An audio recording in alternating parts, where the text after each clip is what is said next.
with what you guys have gone through from injuries and a number of other things. What does it say, about this group? Obviously, there's bigger goals ahead, but what does it say about this group at this point to be where you are? Yeah, we're, first and foremost, really proud of our guys. They've had a lot thrown at them this year. We've had a lot of different lineups.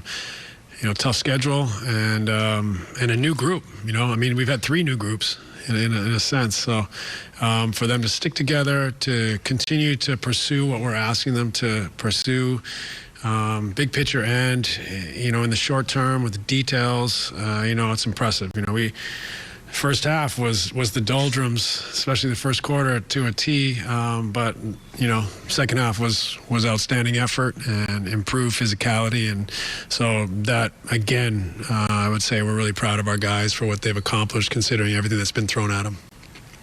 You hear anything, regarding the hamstring injury, considering what Kevin is going through? It causes everybody to pause. What do you know right now as far as James Harden and his situation? Yeah, we're going to monitor it. We'll see how he feels in the morning. I don't have a lot to tell you, but we feel optimistic. It's not a long-term thing, and we'll just monitor it. Brian Lewis with the New York Post. I was going to ask you about James, but you talked about the doldrums, and I'm curious, was there anything that was said by you or by any of the players in particular that helped kind of shake them out of these doldrums early in the, say, second or third quarter? We talked about it at halftime. They know. They're professional basketball players. They know that it wasn't good enough, wasn't tough enough, mentally weren't locked in, and didn't give the effort or the respect that was deserved. And it doesn't matter what's said or who said it. What we talked it over. They took the challenge, and that's what matters. You could talk to your blue in the face. If they don't take the challenge, it doesn't matter. But so our guys, they had pride, and they had respect for each other, and they went out and competed and were unbelievable in the second half. It's not perfect, but it was a heck of an effort losing James, Kevin out, Landry out, LaMarcus not playing yet. It was, I thought, an outstanding effort, and I'm proud of them, and made up for a very painful first quarter or so. Alex Schiffer with The Athletic. Hey, Steve, what'd you make of Nick's play down the stretch? He had that assist to Blake, that blocked. He had a couple baskets in a row. It seemed like there was time in the fourth quarter he was really carrying you guys. Nick was outstanding. We've seen it. His length, athleticism. He just plays so hard. But he did make a couple really nice, plays. Like you said, assists, a couple tough finishes around the baskets, rebounds, tap outs, deflections, things like that. Defended, so very, very impressive. And, we need him. He's maybe our best defender, and with that length and activity, he's been outstanding for us. Malika Andrews with ESPN. Hey, Steve. Did James come to you and say, this is bugging me? How did that shake out? And then what imaging or tests did he get for the duration of the game? No, I haven't spoke to him yet. I came in, addressed the team, and came to speak to you guys. So I think he told the trainer when he was on the sideline, and they went back to look at it, and they just decided that it wasn't worth risking it. And we'll just see how he feels in the morning and go from there. So tests or not, or you're not sure? Yeah, they just decided that it was, wasn't worth risking it going back out there, but we haven't done any scans or anything. We'll see how he feels in the morning and then decide what the next step is. Cool. Christian Winfield with the New York Daily News.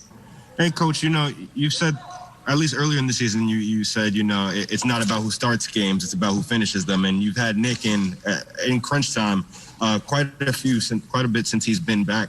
I'm curious if you view him as your best option at the center position at this current junction, and whether having a slow start tonight might make you reevaluate whether he should maybe play with the starters. Well, Christian, you just said it doesn't matter who starts, it matters who finishes. So don't start chopping and changing my lineups. Nick has been outstanding, but we have a lot of depth there. We want to give a lot of guys looks at that position. We also know Nick's injury history. We don't want to overload him because he is a valuable piece to our team. So we want to continue to develop him. We don't want to over-rely on him. We don't want to burden him physically or mentally, and just allow him to develop at a more natural pace. And so I think right now we're in a pretty good spot with him. And, of course, we could have played him more. We knew that. We see that too. But at the same time, there's other guys. Jeff had some really good moments. Blake had some big moments. DJ starts it off for us in both halves. And so you go down the line, everyone plays their part. It allows us to develop Nick at the right pace and keep him in that sweet spot where he can be very valuable for us. Last question, Tom Dowd with BrooklynNets.com. Hey, Steve, three-point shooting turns so many games, especially the volume that teams take them these days, and they were hot early, you were hot late. Was there anything to it in terms of you guys defending them better, or you guys opening up some shots for yourself, or is it just kind of that make or miss situation? Some of it's make or miss. Some of it's the ebb and flow of the game. They came out hot.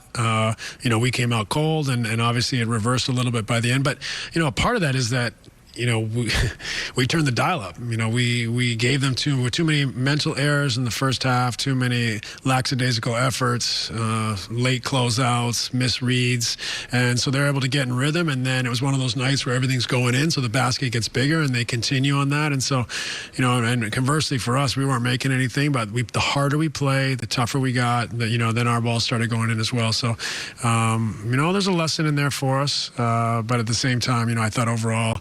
You're just grateful that they did come around for us, but most importantly, we got more physical and defended and cared, and that was the difference in the game. Thanks so much, Coach. We appreciate it. Thanks, everyone. Good night. Nothing on the point guard. I was a little amazed by that. Kyrie Irving is sitting in the locker room thinking to himself, my coach is a Hall of Fame point guard. The guy that I replaced is an MVP. I had to play point guard the last, 16 minutes of the game. Did you guys see what I did? I had 31 and 12. Had 5 assists. Can you ask the coach about me? I'm the reason we won the darn game. Right? Was I missing something? No, you were not. Wasn't it Kyrie Irving? What about the 12-0 run in the third quarter when they were down 13? That was all Kyrie. Joe Harris had 14 points in that fourth quarter. By the way, yes. And Joe Harris, I thought the most important basket he scored. The Nets gave up the first 2 baskets of the fourth quarter. He drove to the basket, missed, fought for the rebound, laid it in, and got fouled. That made it 91-89. So if Houston had grabbed the rebound there, they would have been up 5 points with the ball. Listen, it's early in the quarter, but I thought the fact that he was fighting for a loose ball showed a little toughness, and that got him into it. There's a terrific three-point shooter. Sometimes a play like that is what gets him going, and he got going in the fourth quarter. Beef Jerky Joe had the flannel and the axe working on that play right there. He had his metal lunch pail in the paint. And don't forget the fist pump. There you go. Not the Derek Jeter fist pump. No. Joe Harris one. It's one of these. Yeah, that's right. It's this one. Jeter's this one. As we get ready for opening day. Yeah, there you go. On the yes app. Look at you. We're going to step aside.